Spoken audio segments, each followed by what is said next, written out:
علامہ شہنشاہ نقوی صاحب یہاں بیٹھے ہیں. گو کہ انہوں نے مجھ سے کہا کہ میں 2 باتیں ضرور کروں گا, تو میں نے ان سے کہا کیوں نہیں, آپ اپنے دل کی بات ضرور کریں. جناب ڈاکٹر ذاکر نائک بھی فرشتے نہیں ہیں. انہوں نے کوئی ایسی بات کی, میں بھی انہی باتوں کی طرف, کچھ اپنی قوم کی طرف سے بھی اور کچھ اہل سنت کے بعض طبقات کی طرف سے ایک گلہ مند تھا اور شکوہ کرنے والوں میں سے تھا. وہ کوئی بہت اچھی بات نہیں تھی, ورنہ اسے تکرار ہونا چاہیے تھا.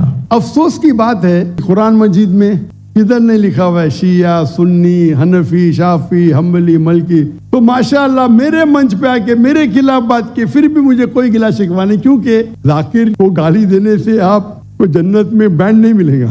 اور چھوٹے چھوٹے بات پہ تفرق نہ پیدا کرو. السلام علیکم ناظرین, آج کراچی میں عظیم الشان کانفرنس ہوئی جس میں ڈاکٹر ذاکر نائک مہمان خصوصی تھے. اس میں اہل تشیعوں کے جو شہنشاہ نقوی صاحب ہیں انہوں نے ایک خطاب کیا جس میں انہوں نے ڈاکٹر ذاکر نائک پر کچھ سوالات اٹھائے, ان سے کچھ اختلافات کیے, جس پر ڈاکٹر ذاکر نائک نے بھی پھر جواب دیے. ذرا ان کی گفتگو سنیں پھر اس پہ بات کرتے ہیں. علامہ شہنشاہ نقوی صاحب انہوں نے بھی پاکستان میں آئے ہوئے اسٹیٹ گیسٹ اور ہمارے آنریبل ڈاکٹر ذاکر نائک صاحب کو ویلکم بھی کہا, اور آج میں ان کا شکر گزار ہوں کہ وہ یہاں بیٹھے ہیں. گو کہ انہوں نے مجھ سے کہا کہ میں 2 باتیں ضرور کروں گا, تو میں نے ان سے کہا کیوں نہیں, آپ اپنے دل کی بات ضرور کریں. مولا علی علیہ السلام نے اپنے دونوں فرزندان مولا امام حسن اور حضرت امام حسین علیہ السلام کو وصیت فرمائی, ہمیشہ ظالم سے نفرت کرنا اور مظلوم سے پیار کرنا. ہم جن مسلکی اور فقہی اور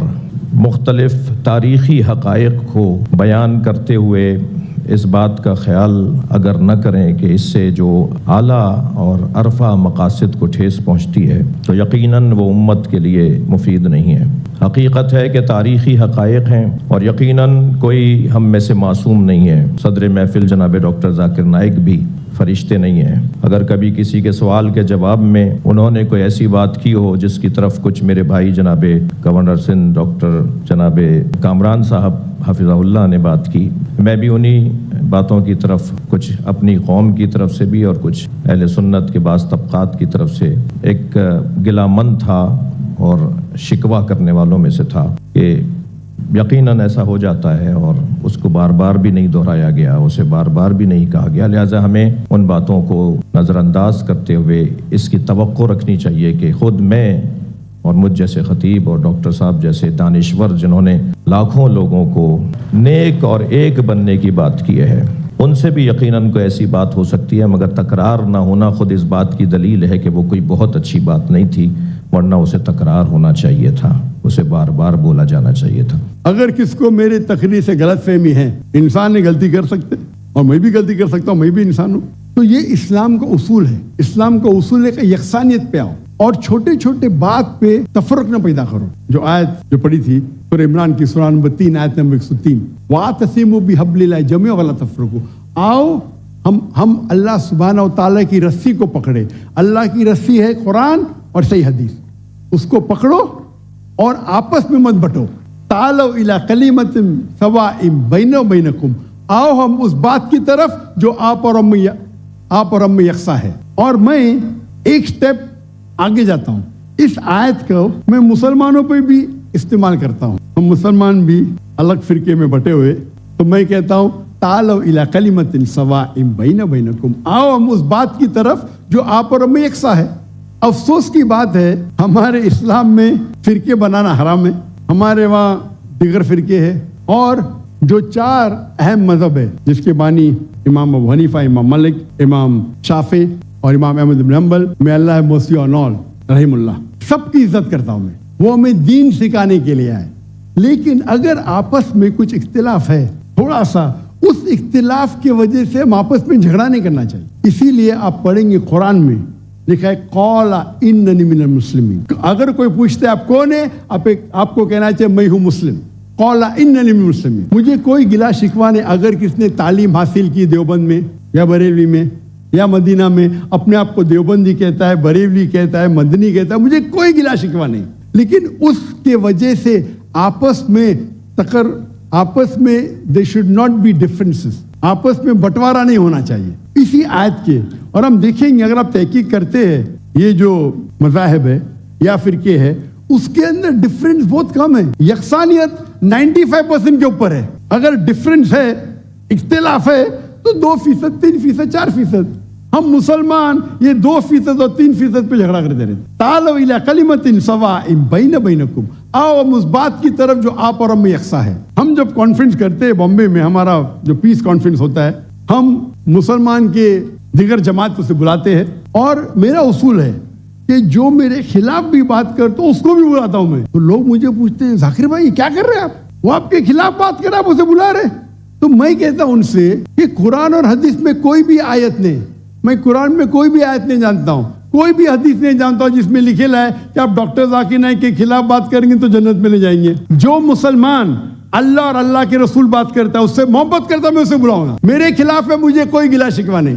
تو یہ جب موومنٹ ہم نے شروع کی تو ماشاءاللہ میرے منچ پہ آ کے میرے خلاف بات کی، پھر بھی مجھے کوئی گلا شکوہ نہیں، کیونکہ وہ پھر بھی اچھا مسلمان ہے. ذاکر کو گالی دینے سے آپ کو جنت میں بینڈ نہیں ملے گا. قرآن مجید میں کدھر نہیں لکھا ہوا ہے شیعہ، سنی، حنفی، شافعی، حنبلی، مالکی. میں چاروں ائمہ کی عزت کرتا ہوں، اور کون اپنے آپ کو اگر حنفی کہتا ہے، شافعی کہتا ہے، تو مجھے کوئی گلا شکوہ نہیں، میں اپنے آپ کو مسلمان کہتا ہوں. لیکن اہم بات ہے کہ اور اگر کوئی فتویٰ دیتا ہے چاروں ائمہ سے، اگر فتویٰ صحیح ہے تو آپ اگر اس فتوے سے خوش نہیں ہیں تو جھگڑے کرنے کی ضرورت کیا ہے. اکثر کیا کہتے ہیں مسلمان بھائی، میں ہی صحیح ہوں، میں کہتا ہوں میں بھی صحیح ہوں. فرق سنیں، اکثر مسلمان کہتے ہیں میں ہی صحیح ہوں، میں کہتا ہوں میں بھی صحیح ہوں. لوگ کہتے ہیں I am only right, I say I am also right. تو اگر ہم قرآن پڑھیں گے، حدیث پڑھیں گے، اور جو مثال ہم پڑھیں گے ہمارے صحابہ کے بارے میں، اللہ کے رسول خلفاء راشدین کے بارے میں، کس طریقے سے وہ برتاؤ کرتے تھے. اختلاف تھا، لیکن اختلاف کا مطلب نہیں کہ جھگڑا کرو. یہ بولنا چاہیے یہ میرے نزدیک افضل ہے، نو پرابلم. تو اگر یہ مسلمان سمجھنے لگے تو انشاءاللہ ہم دیکھیں گے ہماری قوم پوری دنیا میں، انشاءاللہ ہم دیکھیں گے. پہلے جب تھے 7th سینچری 8th سینچری مسلمان دنیا کے چوٹی پہ تھے، آج مسلمان کی تعداد 25% ہے، 2 بلین. اور کیا ہے ہمارا پاور؟ کچھ نہیں. تو انشاءاللہ اگر ہم قرآن اور حدیث کی طرف پھر سے لوٹیں گے تو پھر سے will be a powerful force انشاءاللہ. تو ناظرین، آپ نے یہ دونوں حضرات کی گفتگو سنی. ناظرین، اب مسئلہ یہ ہے کہ ڈاکٹر ذاکر نائک پاکستان میں آئے، اور پاکستان میں یہ ان کا پہلا عوام سے خطاب ہے، پہلی ان کی کانفرنس ہے، اور اس دوران انہوں نے بیسکلی جو یہاں کے غیر مسلم ہیں ان کے سوالوں کا جواب دینا تھا. اور ڈاکٹر ذاکر نائک جب سے پاکستان آئے ہیں تب سے وہ کہہ رہے ہیں کہ مجھ سے کچھ لوگ ناراض ہیں، اور میں یہ کہتا ہوں کہ غلطی ہر انسان سے ہوتی ہے. مجھ سے کبھی غلطی ہوگی، کئی بار میں سچا بھی ہوں گا تو اگلا بندہ پھر بھی ناراض ہوتا ہے کیونکہ اس کو وہ سچ پسند نہیں آتا. تو ڈاکٹر ذاکر نائک صاحب نے کہا کہ پھر بھی ہمیں چاہیے کہ ہم یکسانیت کی طرف